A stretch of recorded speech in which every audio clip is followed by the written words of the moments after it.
to put out my chin in order to move the mouth guard. And we're back on another exciting episode of Starfleet Boy. And we have a special guest today.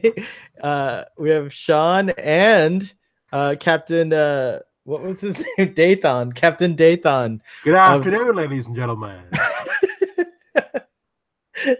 The children of a species of a race called the Children of Tamar. Tamarian. Darmok and Jalad at Tanagra. Darmok and Jalad at Tanagra. His arms wide open. Shaka when the walls fell. Very good. For those of you who can't see this because you're listening to the audio, the Doctor, played by Humbert, is wearing a raptor mask. What is that actually? What No, Sean is correct. It is the Indoraptor from Jurassic World: Fallen Kingdom, the worst Jurassic Park film of all time. Hey, hold on. Jurassic Park 3 exists. Hold on, I took off my headphones. He says Jurassic Park 3 is worse. No, and I'm perfectly willing to turn this into a defense of Jurassic Park 3 versus Fallen Kingdom. Wow. I think Jurassic World. Minutes. I think Jurassic World is worse than Jurassic World: Fallen Kingdom, actually. Jurassic World and spoilers ahead, folks. Spoilers ahead. I mean, human clones, really? I mean, come on. That's not even a Jurassic Park movie anymore. Now we're going does it cloning? No, it doesn't matter. Okay, it's off. It's off. No, it's off the script there, man.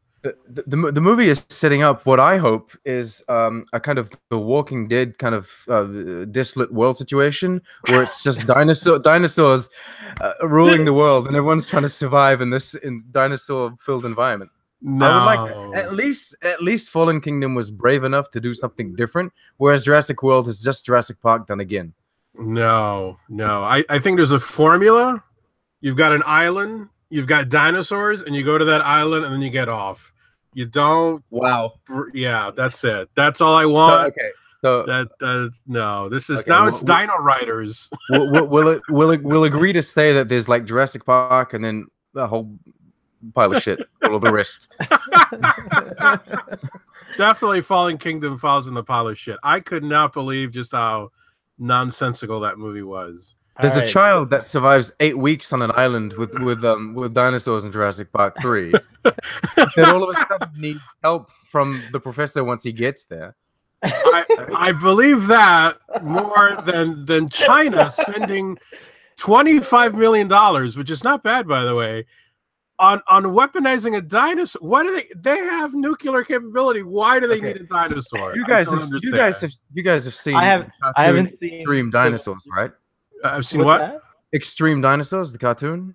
No, I haven't. God. Extreme Dinosaurs is amazing. It was that time where they used to blend stupid shit together, like Street Sharks. God. So you'd have dinosaurs, but they were extreme because they had jetpacks and laser guns and Gatling guns and motorbikes and stuff, and they would save the world. And that's amazing. I want Jurassic Park to go in that direction. So that we have raptors with jetpacks and lasers.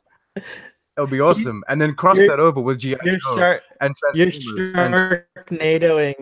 You're Sharknadoing Jurassic Park. I see where you're going. Yeah, well, I mean, go all in. If we can't have this discussion anymore. Except that I will say that Transformers did it all first with their dinosaur Transformers. The Dinobots. The Dinobots were the first ones to do it. Invented by Wheeljack, by the way. So that was an interesting start to our episode of Starfleet Boy, which is a casual and informal discussion about Star Trek. And I'm very excited because in addition to the Doctor, which I've been doing the last few episodes with, we get Trek on the Tube, Sean, joining us today too, and we've missed you on the show. We also for the audience that follows along the Starfleet Boy timeline as well, we did have Gary on just for a few minutes in the behind the scenes. He unfortunately he was somewhere way off past Deep Space Nine, where our communication relays couldn't keep a steady signal. So alas, he is not here. Might be on the bonus Blu-ray, DVD, whatever. There we go. Yes. Gary is always the bonus Blu-ray feature on the DVD. So. we need to get him remastered next time, though. But right. Very good. So today, who wants to do the episode summary for Darmok? Well, you just saw it, didn't you? I did just see it. Did you take copious notes as you did with the last one? Yeah, not quite as many notes. This time I only made it to 2 pages? Just 3 pages. So 1, 2. That's good. Yeah, there's the 3rd page. So last time it was 4.5 pages, I think, or 3.5 pages. So yeah. All right. I'm happy to do it if none of you are keen. I don't think any of your guests are ever inclined to do the episode recaps, to be honest. Yeah, that's right. That is correct. I still offer it. Kind of force us into it sometimes, but yeah, blackmailed. It might be seen as a rite of passage. Who knows? If you don't do enough episode recaps, you won't be on the next 20 episodes, right? I'm not quite as authoritarian as Sean would indicate, but if I am, then I'm probably the same as Picard, which is a compliment. So I think he definitely punishes Riker a lot. So Darmok, the Enterprise is on its way to rendezvous with the Children of Tamar, a new species that we've never seen before, but apparently the Federation has had on and off communication with for like over 100 years, and past encounters have been not so great because the Tamarians speak in a very strange and almost incomprehensible fashion, as we demonstrated at the beginning of this episode with phrases like, Darmok and Jalad on the water at Tanagra when the walls fell, things like that. So Troy makes a beautiful analogy later on with Juliet on the balcony. But anyways, so they're hoping Picard, being the master diplomat that he is, and apparently the Enterprise, which makes sense with its position in the fleet, does a lot of these first contact type situations, these diplomatic missions. So he's hopeful that he will crack the code this time and make some headway with the Tamarians. So we get a little bit of a backstory on them on the way as the crew is on the way to meet them, and the opening starts off with the Tamarian saying something unintelligible, and Picard and the crew kind of looking baffled at each other. And then all of a sudden, the Tamarian captain raises 2 knives in the air, and he seems kind of angry, or a little, charged up.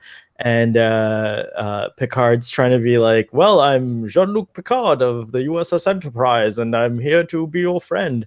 But instead, the Tamarian and Picard almost simultaneously get beamed off of their bridges and onto the planet. Everyone goes into red alert panic. Riker takes command in a very Riker way, and they immediately engage in kind of a defensive posture against the Tamarian ship. They realize that Captain Picard and the Tamarian captain are on the surface. The Tamarian ship is jamming any transporter or visual capabilities or communication capabilities with the surface, but they can monitor both life signs using rudimentary sensors. So there's this tension up in space, and now there's this tension on the ground when Picard is trying to determine the intentions of the Tamarian captain, played beautifully by Paul Winfield, who also played Captain Tyrrell in Star Trek II: The Wrath of Khan. who passed this year. We lost Paul Winfield, so rest in peace, Paul Winfield.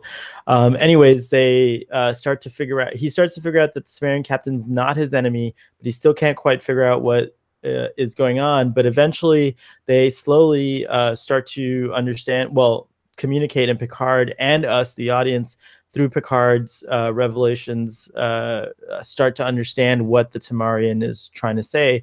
Meanwhile, in the Enterprise, Riker, in frustration, is like, let's just figure this out. So he assigns Troy and Data, and the combination of the two teams working together, but unfortunately not able to give each other information, help us to come to the understanding that Captain Terrell, I mean, Captain Dathan, is trying to tell Captain Picard that is trying to show Captain Picard how the Tamarians communicate, and that's through imagery and metaphor.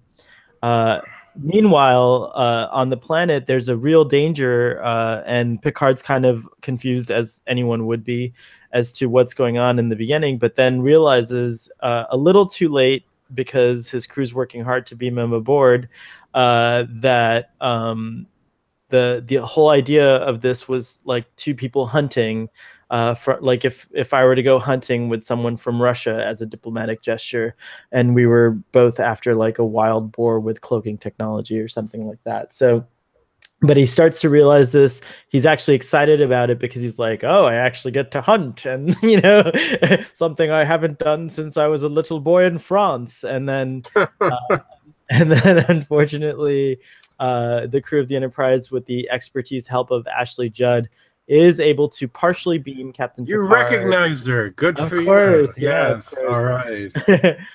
Is able to rescue Picard partially, but this causes this creature to attack Paul Winfield's character and almost kill him.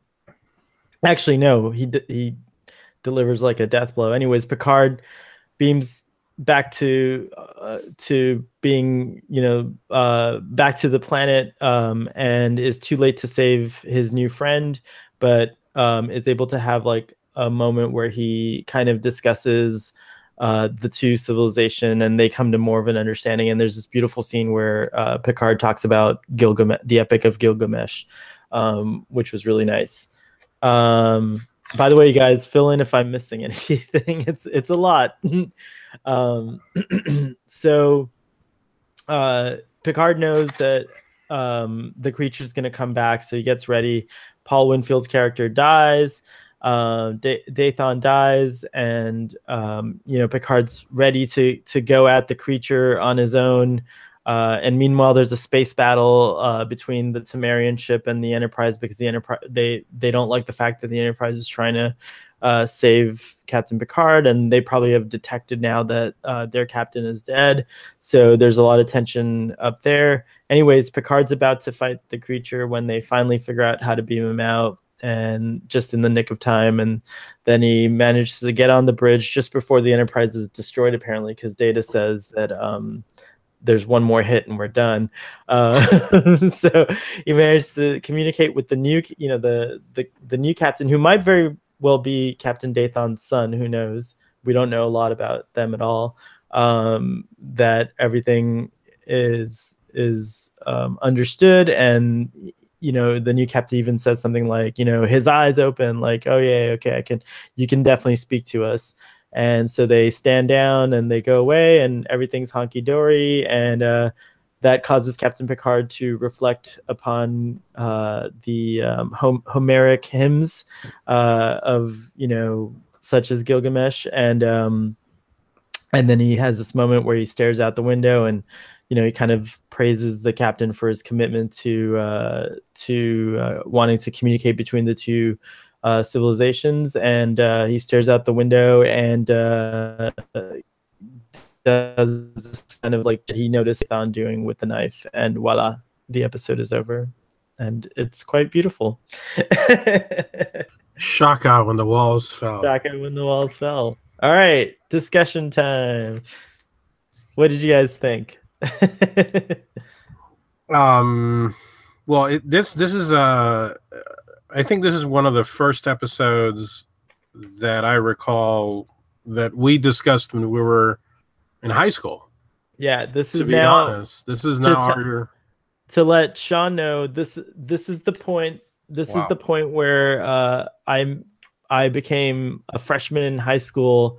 Season 5 just started, and this little group of friends that I had kind of all coalesced into one place. So I already knew. And by the way, I must take a moment now to say that this episode of Starfleet Boy is dedicated to the Empress. And Sean, you don't have to understand what that means, but the Empress. There's going to be many metaphors, and during this discussion, the Empress will be, if she's watching, she'll understand what that is all about.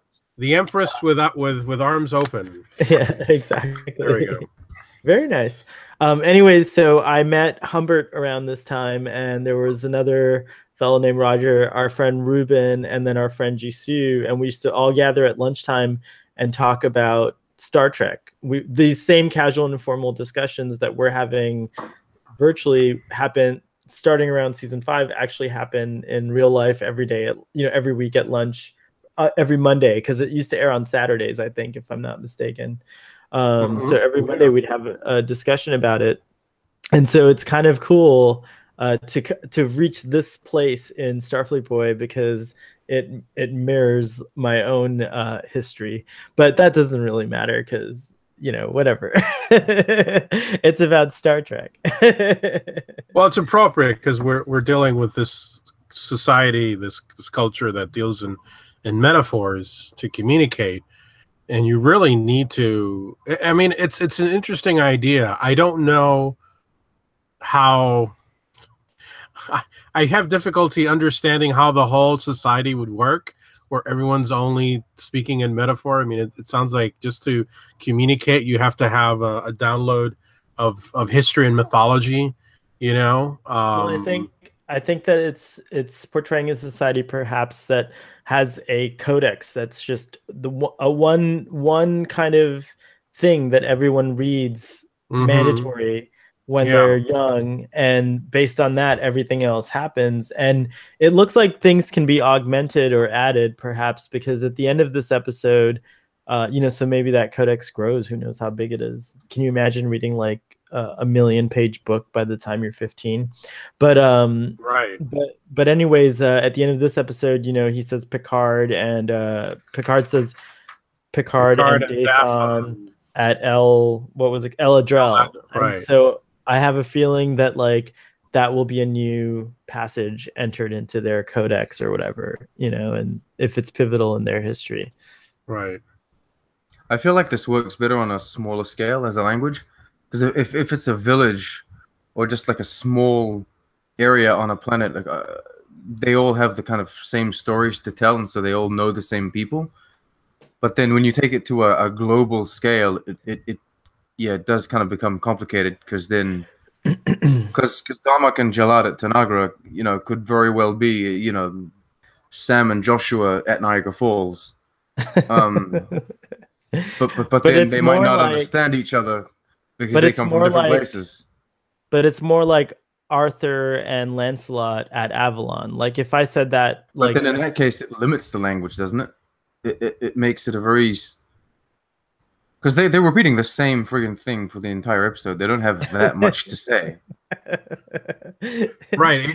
It goes back to the whole thing of like, that's the frustration, isn't it? Is that if you don't understand the myths or histories of this planet, there's no way to communicate with them. And then if you take that on just a global level, obviously, people on this continent, how are they going to know all the myths and legends of the other continent? And they must have gotten did they get together and say, okay, we're going to agree that we all know, and we're all going to elevate King Arthur and Sir Lancelot to language level, and we're going to ignore Gawain or let's say, I don't know, Robin Hood. It's very complex, and I don't understand how a race that speaks like this built a starship of speaking merely in metaphor. It's like, how do the engineers You know, I mean, it's just like I'm just trying to conceive. So how do you give your your performance reports and stuff? How does that work? So there are clues in the there are clues in the episode that they do have a more for lack of a better word, like a more technical language. I did notice that in the beginning when Captain Terrell and his son are arguing back and forth, there were some things that didn't sound like English metaphor, because everything seems to be like in English, you know, like the universal translator seems to it's translating gibberish, but it at least translates it into English, except that it didn't translate a few times where they were saying like, you know, something that sounded more like a language, like an alien language. It'd be neat to see if you could take Hoshi Sato out of carbon freezing and, you know, get her opinion on this. Sorry, that was such a weird... That was my beef for the episode. This is the Enterprise, flagship of the Federation, and I was confused that they don't have a linguist on board, like, or a xenolinguist on board. Well, because no one really, I don't think they invented xenolinguistics until Enterprise, so I know. But to be fair,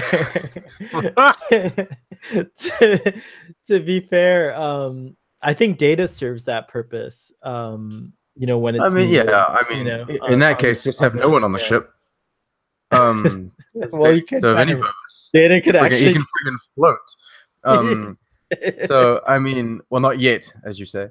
You know, it's just weird that they don't have someone that's. I mean, it makes sense that there's no kind of fully fledged out astrometrics lab on the ship, because as we like that comes on Voyager later on when they adapt, you know, Borg technology. But this is like linguistics. This should be, I don't know. It should be a job that they have, especially on the flagship of the Federation. Yeah, I mean, especially on a mission where they're literally going to try and talk to someone that they haven't been able to talk to for the past, you know, I don't know how many 100 years. I think that like it's again, I vaguely recall the term xenolinguistics not even really appearing in popular culture until like, you know, the 2000s. So like like I said, I don't think it actually existed until Enterprise. Like like there was no such thing, because we don't do that. We don't need a xenolinguist in society. You know, it's just it's a science fiction invention, which now is going to be a real thing. Like that's the first xenolinguists are going to be emerging when we make first contact, whenever that is, you know, like.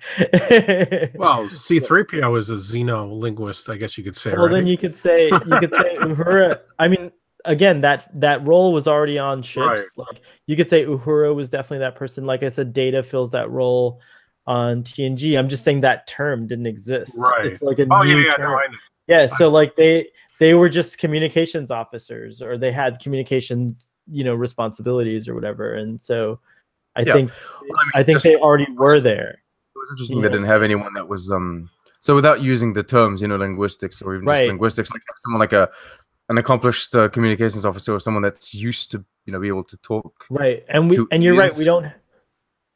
Troy kind of is that, you know, like she seems to do all the translating and the, you know, using her empathy and like, well, they take the logical side of Data and kind of like the spiritual side of Deanna and try to blend it together. Yeah, and somehow Picard comes up with the answer. So,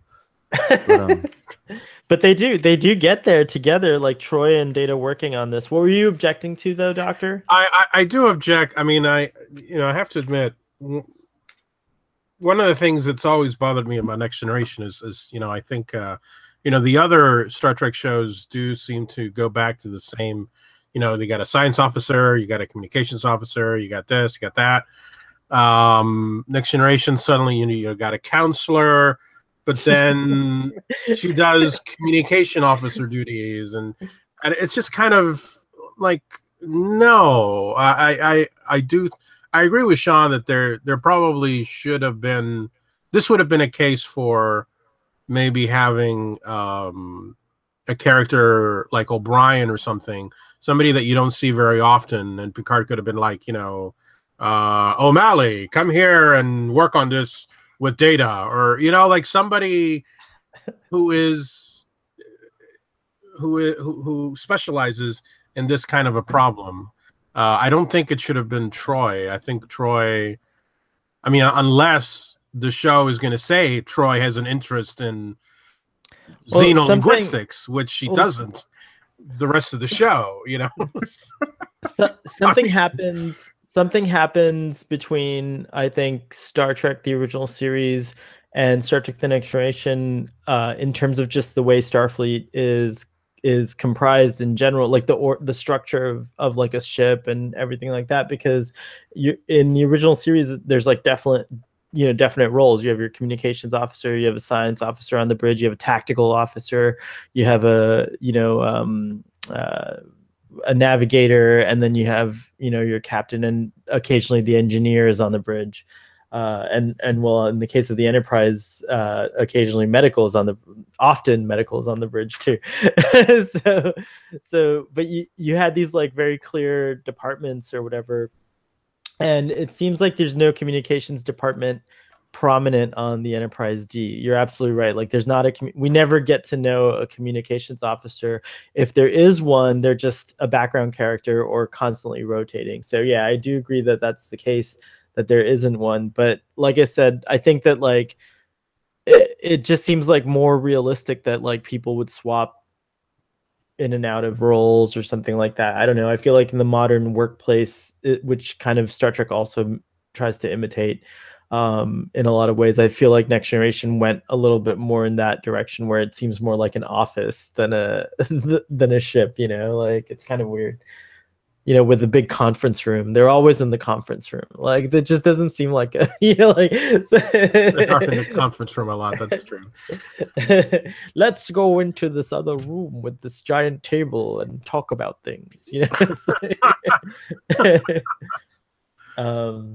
It'd be neat. It seems quite ridiculous nowadays because the screen is just so small in comparison to the room. That's so true.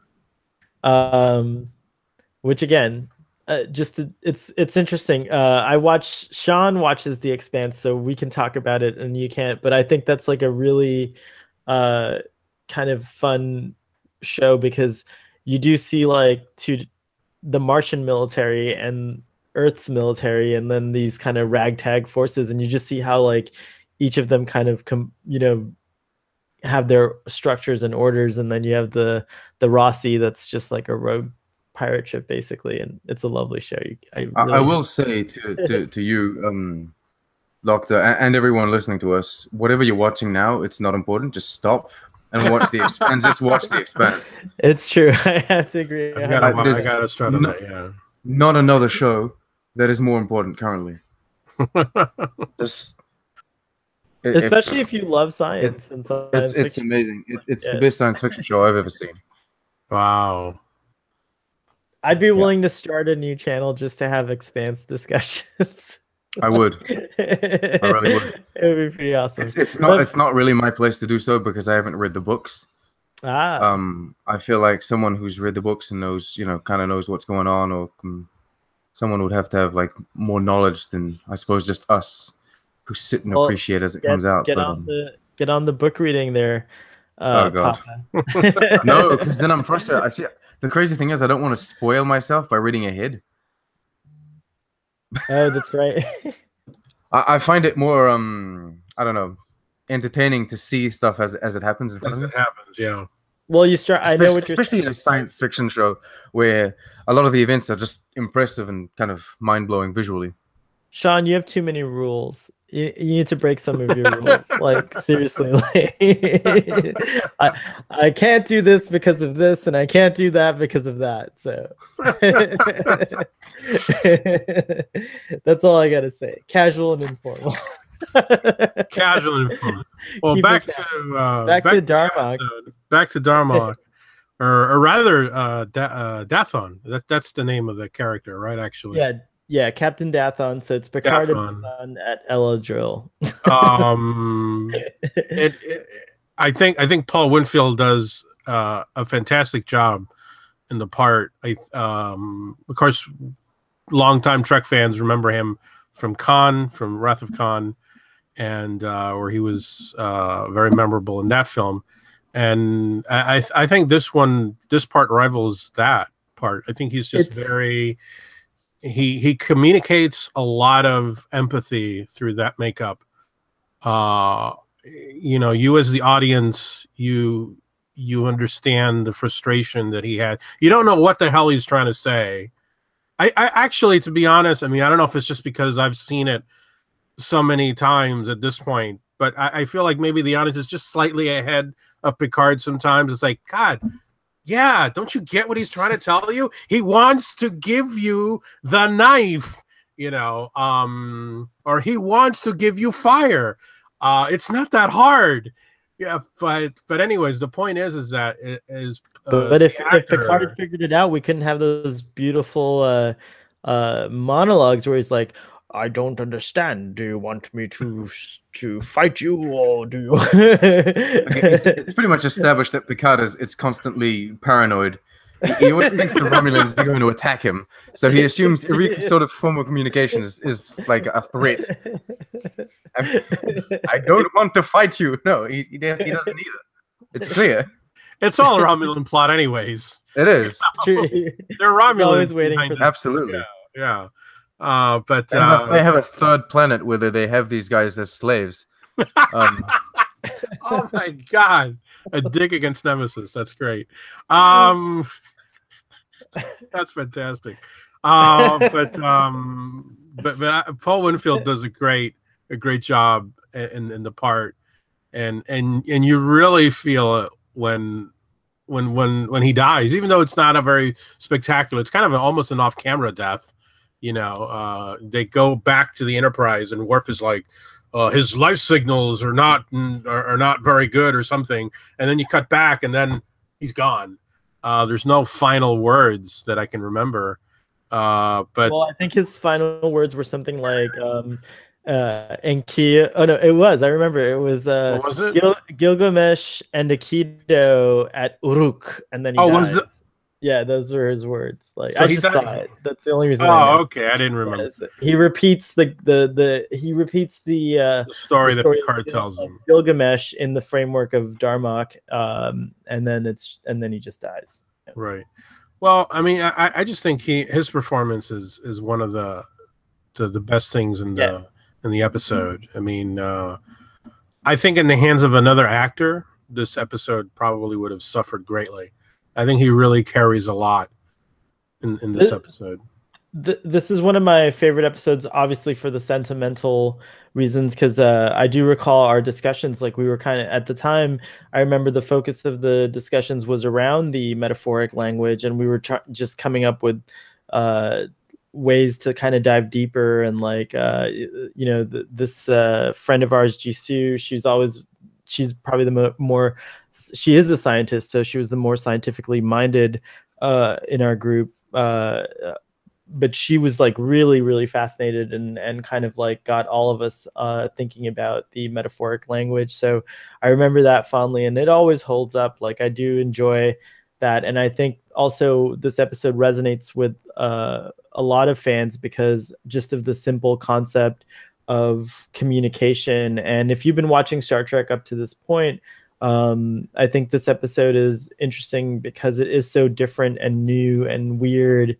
You know, it just kind of like goes into that pure Star Trek vibe of like, you know, strange new worlds, new civilizations. And, you know, the story of Gilgamesh is also one that, like, at least, you know, those of us who've read it, it kind of like is neat how it parallels this friendship that comes from like a dangerous situation. And then, you know, not in this case, but normally into like a lifelong friendship, and then one of the characters dies. And so here that you get like a compressed parallel of that. And it's just all very nice. It's just like sweetly done. It's just like a really nice, nicely packaged episode, I thought, in that regard, regardless of the, like, you know, the flaws. And there are a few that, you know, time kind of like reveals, but I think it still holds up in many ways. Yeah. It will age as an episode, I do think. It will, right. I remember it being better, but modern television is so active in its storylines, and I'm not just saying they're action packed. I mean, they've got a lot of stories going on at the same time, and so this kind of feels a little slow sometimes.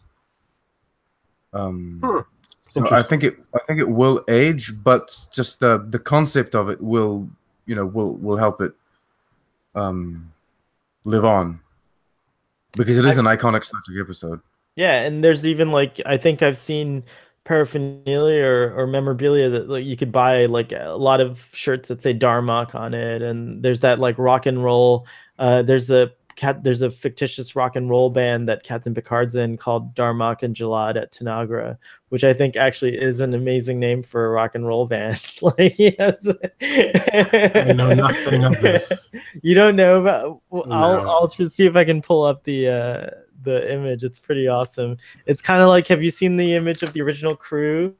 Like as if they're the Rolling Stones, like rocking out on a stage. Have you seen that? Like, No, I've seen the Star Wars cast. Oh, you've been missing out. But I haven't seen no. But yeah, you're right. The concept of the episode is very strong. I mean, any episode that dares to challenge the universal translator, I think deserves kudos, because the universal translator in Star Trek is like the sonic screwdriver in Doctor Who. It just magically solves all problems. And I mean, you don't even have like a hiccup. You never even say, you know what, I don't know, they're not getting that word right. You know, there's no oh my God. I have never seen that. That's funny. I think he's gone now. Uh-oh. Wow. Well, now we're finally in control. Are we still recording if he's gone? I don't know. Can he come back into the conversation? Is the big question. Or do we have to restart this whole thing? Happened. Oh, no, he's back. Oh, there we go. Yeah. For a brief moment, we were beamed onto the planet. Oh my God. I think the Children of Tamar were interfering with our signal here. Did you guys see the Darmok and Jalad at Tanagra? It's the last thing we saw. We saw it, we laughed, and you were gone. Yeah. You scared us there for a moment. We didn't know we were still on the air. We're like, wait a minute. Hey, what's going on? Google technology wins the day because it says we're still live and that we're still broadcasting. So as far as I can tell, everything went on without a hitch. Okay. Okay, so you were talking about the universal translator. Yeah, I think it's great that they've finally, after how many Star Trek episodes, we find a situation where the universal translator doesn't work. Yeah, or doesn't work. It is one of the first, isn't it? Where they kind of challenge it, which is very interesting, because I love the whole concept of universal translator, and I think modern Star Trek has been trying to show us that a little bit more. For all the flaws that the Kelvin timeline have and the Discovery have, I think that Beyond and one of those later episodes of Discovery showed us universal translators in a good way. Mm-hmm. Enterprise was a little awkward because it seemed like Hoshi Sato pretty much created the whole database herself. But and yeah, then I like the idea of the her counterpart became Empress of the Mirror Universe too, so she's quite important in Star Trek lore. So I like the idea of challenging it, as you say. Yeah, I mean it's this is the other one, which I really love this one too. And like Kirk is being transported in or beaming out. I'm not sure what's happening there, but the facial expressions aren't exactly rock and roll, but the I was gonna say interesting. Uhura is the only one that looks maybe Chekhov and maybe Sulu. The background looks good. The foreground needs a little work. They need to be yelling or screaming something. I think. I don't think I've ever seen. Sulu should be sweating. Yeah. There should have been a triple under somewhere. Yeah. Darmok and Jalad, his arms open. The rolling triples. But beyond that, beyond that, the I mean, I think it's an episode that really rides on the interplay between Picard and Dathalon on the planet. I think everything going on aboard the Enterprise is not quite as interesting. I don't think it holds your attention as much, unfortunately. Worf just sort of stands around being, with all of his suggestions being ignored as usual. Geordi says something takes 2 hours and suddenly he's going to do it in 5 minutes. So, I think the episode just, the part on board the Enterprise, it just kind of falls into just your standard Next Generation, tropes.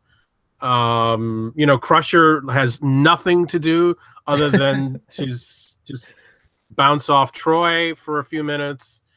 There's not even a reason for her to be there, really. There's no medical problem. I mean, I love Crusher, don't get me wrong, but there's no reason for her to be there at that moment because she wasn't in the first meeting. And I don't know. Maybe the episode should have been more on the planet and just had it, have it be more about Picard and the captain, maybe more survival type scenarios. But I found myself getting kind of bored by the whole thing of Riker trying to find ways to get down to the planet or get him back. And, it just, and then when you get to the point where it looks like the ship, the alien ship, is suddenly more powerful than the Enterprise D, then I'm kind of rolling my eyes because now I'm sort of like, wait a minute, these people can't possibly engineer a ship, with this language that's more powerful than the D. I mean, I'm sorry, I just can't. I don't think it works, man. I mean, I get it, but the doctor doesn't believe in your species. I don't believe. No, I just don't. He refuses your species. You can't exist. You don't think you could come up with warp drive by saying things like Tamari and Joshua on the water really fast? Where's the map? They must have the most horrible TV shows. I mean, what are the reality shows like? Yeah, man. Oh God, yeah. I think that that could be a great YouTube series is Children of Tamar, reality television series. I want to talk a moment about this image because this episode is the first time we see Captain Picard wearing this jacket. Hideous thing. A hideous. I want to order. I'm saving my little pennies because Anovos makes this jacket. Wow. You can make it out of a chair. Oh, wow. Ruthless. I really don't. That's ruthless. But I like that, wow. You can make it out of a chair. It does look like it does. Yeah. It's pretty Oh boy, I can't wait till I wear that jacket on Starfleet on a future episode of Starfleet Boy. Starfleet Boy wearing a chair. Wearing a chair. It will match with my captain's chair at Tanagra. But anyways, Anovos sells that now, and so you can totally get one if you're inclined like I am. Audience, we'd love to hear your opinion. Is Sean right? Is the jacket hideous, or am I right? It's awesome. So hideous or awesome. I'm also gonna do a Twitter poll. Sean, you've inspired me. Oh wow! To do a Twitter poll. Can I vote multiple times? I don't know. I don't think so. But we do get this new kind of outfit, and I think it's interesting because like in the original series, like Kirk had that green wrap thing that he wore sometimes. You know what I'm talking about? Like the sex tunic, yeah. The sex tunic. Wow. So this must be Picard's anti-sex tunic because yes, that's for sure. Because according to Sean, he's not gonna get it. That's for sure. Wearing a Absolutely chair, not. he's not gonna get attention from women wearing a chair on his body like that. Absolutely not. That is the least attractive way to dress. That's for Okay, sure. so I could cross that off my list. I want to get that. You should point get out. the 6 tunic is what you should get. But here's my question: does Picard wear that because he's cold? That's Yeah, Because I mean, it's already. I mean, does he purposefully take the temperature down on the bridge and wear that, and he's the only one comfortable? because he's already wearing long sleeves, so he's wearing something long sleeved, and then he's putting the little old man coat on. I think it makes him look and he's older. got shoulder pads just in case, I mean, Well, he has to. so he he's has in to hop- command, Yeah, well, I mean, in case he hops Right. on like a dune buggy or something. all right. So it's kind of funny talking about like that. But later on, when he's fighting the beast, he takes the jacket off. But did you notice he got just like Captain Kirk? He had like his shirt ripped. Yes, it's on my Kinda like- notes. It is on have your. I say, is this a different take on the original series arena episode? And then I say, also ripped shirt with like Kirk. So, Exactly. So I thought that but was funny that in happened. defense of Kirk would lose like almost his entire shirt. Picard just has like a little gash here. Like, I mean, yeah. Kirk would just like go all out and just But I mean, but you, it is. you want to see young William Shatner's torso. You don't want You to don't see want to see Patrick Stewart. Sir Patrick Stewart's. No, Sir Patrick Stewart's quite fit at this time in his life. Actually, you saw the guns in the Darmok poster. He's got quite the nice was hard, physique. But you see that in First Contact, you see Captain Picard's guns there, and it's not so bad. I mean, He worked out for a year to get to that point. So all right, whatever.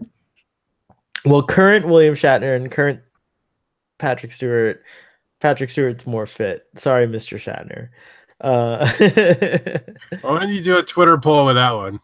I might do. You might do that. You might see like a few Twitter polls after this episode. the question is, would you take William Shatner now in his 6 tunic, or would you take Sir Patrick Stewart now in his chair vest? Chair vest.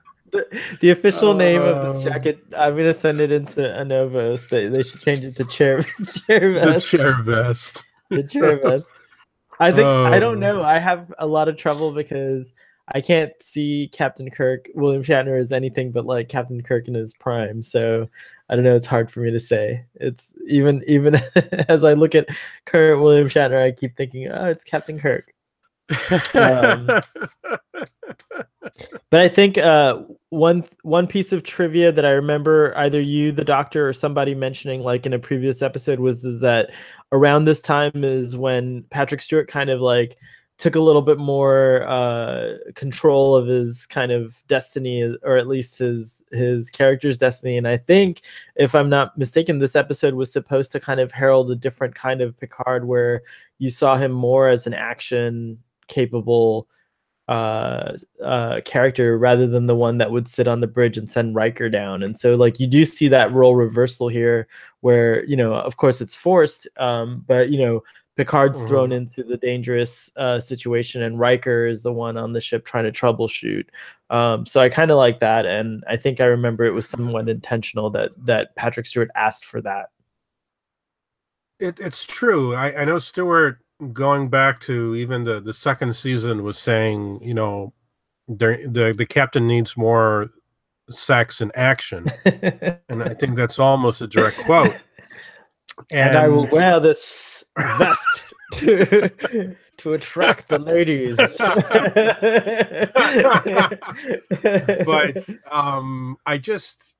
I still don't think that Picard works that well as the action hero. And I don't think the show ever really figured, guys. I think it started off, one of the few things that they started off right, I think, in the first season, was that Riker was clearly the guy who would go down, he'd sleep with a girl, he'd have the action or whatever, and Picard is sort of on the bridge, and he's sort of the elder statesman, and it's almost like, I mean, I mean, to go to like, let's say Battlestar Galactica, you know, Picard is more Adama, and then Riker is more Starbuck, or I forget Richard Hatch's character's name. Crap. But you know who I'm talking about. Adama's son. Apollo. Thank you. He's more Apollo. But then I think as the show goes on, we do see a little less of Riker as the action hero. I mean, you know, he'll go down to a planet and stuff, but you do see the show kind of forcing Picard into these scenarios. But it's like you said, it's not that Picard really becomes more like, no, I'm going to beam down. They sort of push him into the scenarios instead, and it doesn't work as well, I think. It does make sense that as an accomplished Starfleet captain, he's capable of dealing with those situations. It's just that on screen it maybe translates better to have a younger, more dynamic actor doing that. Right. Because Sir Patrick Stewart is more about the acting. Right. And about the, you know, the big speeches and the dialogues and the kind of moral issues, whereas Riker, I mean, in this episode he's got some great faces. But it's just they keep on zooming on Riker faces. But he doesn't really have any kind of moral dilemma. It's all pretty much, well, I've been waiting for too long, I'm gonna shoot them now. Right. Yeah, that goes back to what I was saying, that what's going on the ship is just not as interesting as what's going on the planet, and I think it does let the episode down slightly. I mean, Riker hardly has any frustrations with his other counterpart on the other ship. I mean, I think there's more interaction between him and, going way back to season 1, that other Ferengi captain, remember? There was some Ferengi episode, and Riker was telling the other Ferengi first officer, like, they would have like these little back channel communications. Oh, that's right.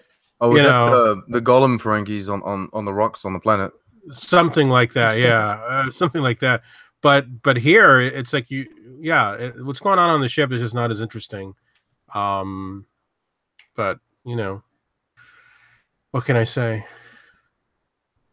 On a completely different side note, I like that Captain Picard keeps the knife at the end. And so I don't know if we've had the inner light yet. No, not yet. Not yet. Okay, so then he'll keep the flute later on. And I just can't help feeling that, you know, he has like a cupboard or something filled with all this kind of stuff that he keeps from every mission. Well, it's all there in Generations. You know, the Mintakans, the Vulcan-like characters that on that one planet where we had abduct blind and we were watching them, and this whole thing goes crazy. They give him like they give him like a tapestry, right? A tapestry, and he puts that on his chair, and it's on his chair, I think, all the way up to Nemesis. It's on his chair. And then he has this knife, of course, and then he has Professor Galen, who I don't think we've gotten to that episode yet. Have we? No, we have, right? No, we haven't. Oh, it's coming up. Professor Galen later on will give him like this like what do you call it? Like one of those Russian puzzles where you open it up and there's like a bunch of little ones inside or whatever. But anyways, he gives him an artifact and he keeps that, and that's in Generations. It's on the floor, and you see him pick it up in Generations. So you're absolutely right. He collects all these things from his different adventures, and he keeps them in his ready room or his quarters. What did you guys think of the creature down on the planet? I thought it was a lot like a combination of the Alien and Predator. Like, I thought it was the Alien Queen. Yeah, the Alien Queen. It had that like horny ridge thing. I don't think we ever see it because it's always invisible, but the invisibility effect reminded me a lot of the movie The Predator. Yeah, it was menacing in the sense that it was kind of scary to look at, but then I kind of felt like it was kind of useless in its fighting techniques. I mean, I would expect it to kind of rip you to shreds or something. Well, but it just kind of stood there and screamed, ah, and then it came to you, and then that was pretty much it. I would have wanted to, I don't know. I think it Maybe was, it's just the budget limitations of the time and what they were able to do with the CG. but I honestly think that Captain Dathan picked this hunt because he believed that together they could have actually like injured it to the point where it would have been subdued or died. But unfortunately, the whole transporter subplot, that's where it comes into play, is that had Picard not been out of the battle for so long, they would have defeated it. So I imagine it's much like, I don't know. I don't hunt, so hunters please chime in. But I think something you can hunt like that with maybe spears, pointed weapons of some kind, would be like a deer or maybe even a bear. Like I think you can definitely like. Do you think it looks scarier than what it actually is? Yeah, I think it's like a bear. Like it's an invisible space bear. And that Okay. like. Yeah, I mean, so I think that. Wow. I think that like just like like if you and I worked on a bear, we probably have a good chance of defeating it. I beg to differ. If we were like I can sure as hell try. I would be your Darmok, but I don't know if it would work. Sean and Sohail at Tanagra when the bear fell. Sean and Sohail in Montreal. Yeah. The beast in Montreal. The invisible space bear. Forever in Montreal as the beast prevails. Sean and Sohail, leave not Montreal. Rest. I don't know. I don't know if we could fight off a bear, honestly. But I see what you mean. They are intelligent captains. I mean, they could always fashion some sort of, rocket launcher. Nice. And I do think that the episode did have hearkenings, whether it's just us coming up with it now or if it was intentional, to Arena. I do think that there were like a lot of similarities in that, except of course with a whole different twist, with an emphasis more on communication between allies rather than, because Kirk's trying to communicate with the Gorn at the same time as he's trying to like keep from dying. I don't think so. Wasn't he? Didn't he have? I think they're just out to kill each other. Okay, never mind. That's right. I think Arena tries to show you that humans in that situation have the moral high ground. Well, have every high ground. Like they're smarter. They try to communicate at least. They win the battle, and like humans are just all around better than the Gorn. Whereas in this situation, it's kind of like we don't want to fight. No one's better than anyone else. We're just all trying to understand each other. And ultimately, their ship is better than ours. But then it's Picard that Picard does everything, because the other guy, the other captain, he really he doesn't try very hard to communicate. He just keeps on repeating the same words all the time, and he doesn't even try to say something else, or he doesn't even try to understand English. It's a really good point. I never thought about that prior to now. Is that? Yeah, no, he's kind of lazy in that sense.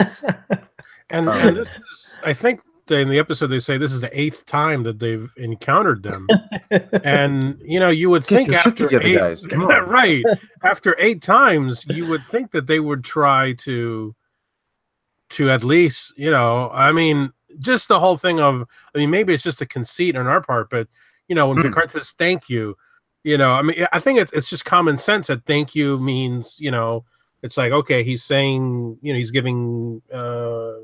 He's giving thanks. Right, thanks. Right. I mean, so, you guys said thank you. Make some effort. Make some right, exactly. As a xenolinguist, I can say that neither of you are exhibiting a true understanding of what it's like to come face to face with a language that's completely. I've seen Arrival. Don't worry. But at least in Arrival, every country in the world is trying very hard, and so are the squiggly things. The octopods. The octopods, or whatever they are, hectopods. Anyway, that's right. At least there's an effort on everyone's side, whereas I feel like the Tamarians here are just kind of, hello, Hello. Well, I get the point. You know, I just don't understand what you're saying. But yeah. That's a really good point. I wonder, I wonder again though if I think it just works. I think it works because it's like there's no way to know. Like the beauty of the Tamarians is the same thing that's frustrating about them holds the fact that we have such limited information is what holds them in this kind of like protected place of like, well, there's so much that could be possible. I mean, just like you guys can't see how they could build a ship, like I can come up with ways in which maybe they could have like layered language. Maybe their written language is different from their spoken language. Maybe they do have a form of math, but they just don't communicate in mathematics. You know what I mean? In a verbal fashion. Maybe they communicate, maybe they are geniuses with computers in a way that we're not because of their conventional language. So, I mean, there's all kinds of ways, but it's mysterious because we don't know anything about them. There's not enough food in this episode for us to like make a definitive sort of judgment on the Tamarians, and just because their language seems simplistic doesn't mean necessarily that they are. Well, there is a line. Oh, go ahead. Well, I was just going to say, I think that once they join the Federation, if ever they do, they will learn one of the languages of the Federation and will abandon their own. Like, this is bullshit. What we've been using for this past, 100 years, it sucks. Let's use, Vulcan or, human. The transition will be the transition in that 1,000,000-page book will be something like, "Oh fuck, we didn't know." Well,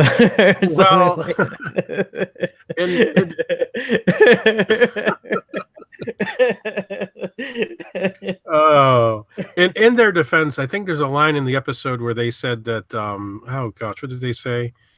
That they have no concept of self. Right. And when I heard that line, and I think it might even have been Troy or maybe it was Data who said it, probably Data. I thought to myself, I think the only way that a society like that would work is if there's some mild telepathy happening, but only amongst themselves, only amongst, their species. And maybe that has facilitated this metaphoric language where somehow they're able to, when I say, whatever, Sean at Sohail at Montreal, I am communicating to you the image of you two together at Montreal, fighting the invisible space bear. There's added context. There's added context, which of course now I'm thinking beyond the show. I'm thinking there's very little in. Have no way of knowing that. Oh, perhaps Troy could have, but she's probably just getting gibberish information in her head too. Well, but I mean, that line that they have no concept of self almost made it sound like if you have no concept of self, then what's the alternative? Then you have a group mind, and the easiest way to achieve a group mind is the Borg, in which you're actually sharing some mental communication, and if that is the case, then I can see where they're building starships and all that stuff, and why there is such an inability for them to even attempt to understand us, because for all we know, when they see humans or anybody else, they're just seeing lips moving. They're not even hearing anything. Their sense of hearing is different. Like they're hearing words, but there's no imagery to go with the words. So I say hello, and they're like, my mind is blown. Yeah, that was a really good Trek explanation. You do so good at these, like, wow. So are these Tamarians worthy of being featured in this imaginary new television series that takes place after the event of Voyager? Would these guys be worth revisiting? Well, I'll say this: there is a Tamarian doctor who is assigned to the USS Voyager in one of the later novels. So, what? Yep. Now, of course, I don't read Voyager novels, so I can't tell you how effective that is. Well, I would assume that by then they just fixed the universal translator, and he communicates like everyone else. Or he's saying things like, "Wound is open, spaghetti sauce." And then they go back to the holographic doctor to translate. Yeah. What the hell is this guy saying? You go to sick bay. And it's like Leonardo DiCaprio, the Revenant. Oh God. Wow. Oh. Now that's a good cast right there. Stick in the eye. Herpes healed. Anyways.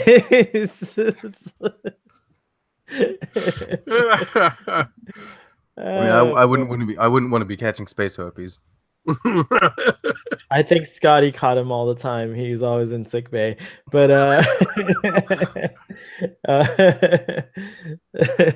it seems they have a handle on space herpes. But okay, so lots of good discussion. That explanation was worth the whole thing. It was really cool. Never thought about that before. So interesting twist. Audience would love to know what you think of the Doctor's idea about the Tamarians being possibly being somewhat telepathic. And also, don't forget to chime in about the chair vest. We need to know your opinion about the chair vest, and also who did it better, Picard or Kirk? Anything else from your notes, guys? Should we see what the book says? The book. Oh, okay then. The Star Trek Companion. Oh, here we go. Larry Nemecek. Which we've been saying his name wrong for the past I wrote a few things in my notes about the makeup, because I found the makeup, like everything facial, was very good. Yeah. So it is old now, and you can kind of see it. Because I was watching on Netflix the remastered version, so everything is clearer. But you can kind of see that the makeup's a little old. I'm not too sure about the thumbs though. They're like, one's way out there. Thumb extensions, and at some point you can kind of see that it's just glued on because it's not the same color. It's not the same color and everything. That's funny. And it's kind of awkward to have like a really long thumb and all the other fingers are small. It makes the opposable thumb thing a little more complicated, I think, too. That's true. But as we learned in Star Trek 6, those may not be thumbs; they might be sex organs, for all we know. So, well, yeah. I mean, okay. Okay, we don't need to go there. We don't need to go there. One thing I did want to say is, in this episode, I did notice that there was and this is not just because it's remastered, but it's concurrent with what was going on. Season 5 got like a boost in special effects in general during the little battle sequence, even though the shots were like super tight and kind of perhaps a little bit awkward. I did like that the ships seemed to like really, when the phasers were hitting the Tamarian ship, the camera shook like in an interesting way, and like that was like, I remember something that changed with season 5, and like there was even some electrical discharge or something. Yeah, discharge and camera shake, and there was it looked a lot better than we'd seen in previous seasons, so that was a plus. All right, Doctor, you're up. Okay, the book reports that apparently this script, which drew high praise from Michael Piller, had been working on this for a very, very long time, and it was the biggest problem was the whole thing of how to work out the language, and it was Joe Menosky who worked out the actual language, the whole thing with the allusions and metaphors. Isn't he the writer that made it to Star Trek Discovery too? Isn't Joe Menosky the writer that like we got from TNG into Discovery? I think he did the episode of Starrick, if I'm not mistaken. I'm not sure. And then apparently he's the one that in the original story there was something about an ant farm, They visited an ant farm. I'm not sure what that means. And then they mention, of course, the Ashley Judd character, who will reappear later on in the season. And he makes note that Data mentions that he has met 1,754 different races in his 26 years with Starfleet. The outdoor scenes were shot near Bronson Cove. I'm sorry, near the Bronson Caves, which is the canyon right below the famous Hollywood sign. Interesting. It's Lethe is the episode I was thinking of, and it is Joe Menosky. Interesting because who Lethe is arguably the best episode of Discovery.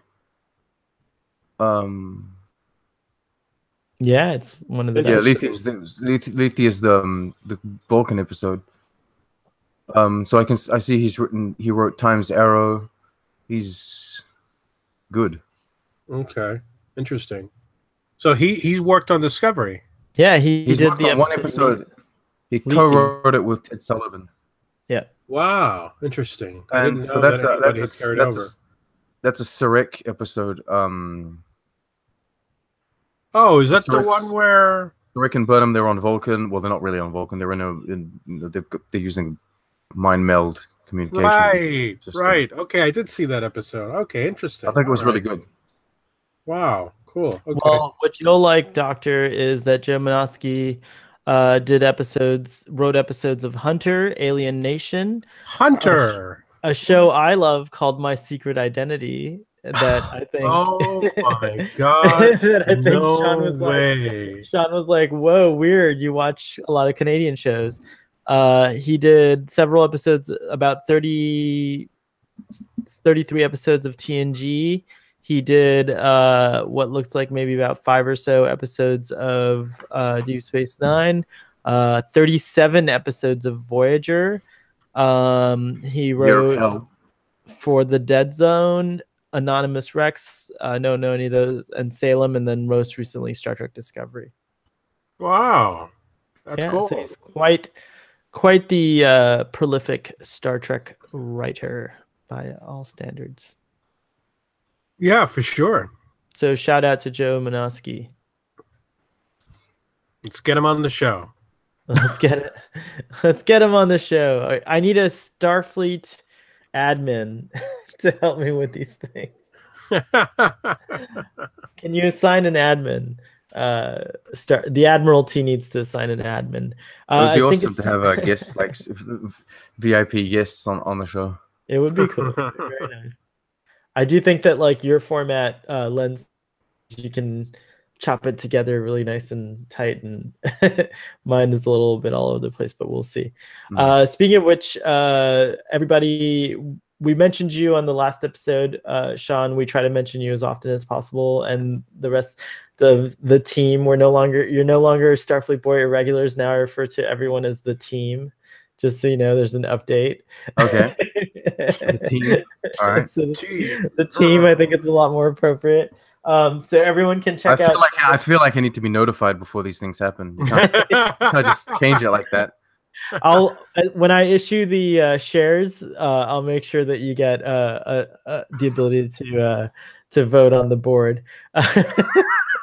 I mean, who do you think you are, changing Starfleet Boy canon like that? I mean, who do you think you are? Oh, he plays fast and loose with Starfleet canon. I see. The time. We almost did a season-ending recap. I know. I didn't think you cared. And I was like, "Wait a minute, where's the season-ending recap?" And he's I think, Sahel, that sometimes you do need a few rules. Yes, there we Nice. go. Well done. There we go. Bring it back home. That was really awesome. So it's time to give it ratings. I'm gonna go first so that there's no argument as to whether I changed my rating.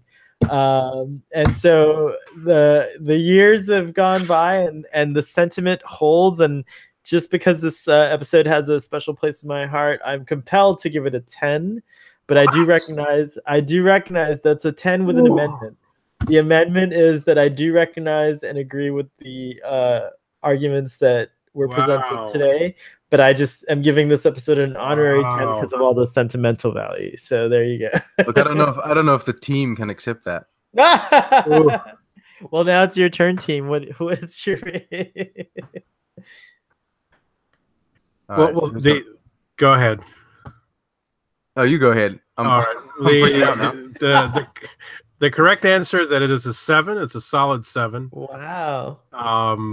There's nothing wrong with 7. Nothing wrong with 7. It's a solid 7. Like I said, I think everything that's on the planet holds up very well. Very good performance from Paul Winfield, Patrick Stewart as well. But what happens on the ship just kind of bored me, you know? Didn't really hold up. So it's a 7. I absolutely agree. It's a 7. I'm happy to see. I'm happy to see that you say it's the correct answer because that's what I was going to go for. So, yes, it is a 7. It's a good episode, but it has flaws. It's one of those nice Trek episode. It really is Star Trek. It's one of those episodes that kind of defines what Star Trek is about. Mhm. But then it has flaws. So yeah. Sukath, his eyes open. Timba at rest.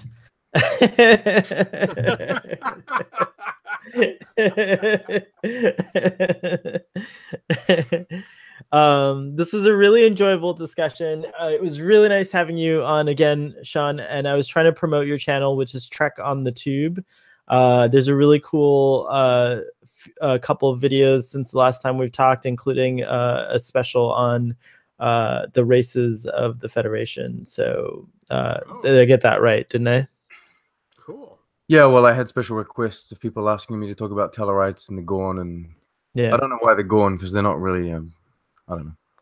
But I didn't know there were some They really asked. neat facts. I did. Just to give the audience a little bit of a appetite wetter here, but there's a really cool fact I didn't know that the Gorn were going to be in the Kelvin timeline, and I thought that was interesting. And so there's just some really great adding of depth. Your show is pretty awesome. I learn new things from it all the time, and I thought I knew a lot of stuff, so it's pretty cool. Thank you. And the Doctor is only found here on Starfleet. I have nothing to promote. He has nothing to promote. But if you like the Doctor, you can check out past episodes of Starfleet Boy and check him out. Wow. And, I and of admire you course- for trying to. Yeah, thanks. Okay. And He's hopefully disguising a plug of his own show, essentially. Yes. And even though they're not here, we did mention Gary, who has a channel called Trekker Prize, which you can check out. And when you get a chance, if you happen to hear this and then go over to his channel, wish him congratulations as he is now married. And Sean, congratulations as you are also now married, newlywed. Oh, So, congratulations. yes, All yes, right. very cool.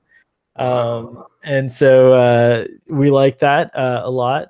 I mean, just in general, we like happy news, and I think marriage hopefully is always a happy occasion. And so that was weird. And then, of course, I want to mention the real Ketwalski, who has a pretty awesome channel that talks about more than just Star Trek, just like Gary's does, but a lot of Star Trek stuff there. And finally, Trekkie Rob, who does not have a YouTube, but you can find him on Instagram, and he runs the Star Trek Book Club, which I think, Doctor, you should definitely be a part of, because you've read probably a lot of the books that they're reading. And yeah, that's it. The only other thing is live long and prosper, and we'll see you next time. All right. See ya.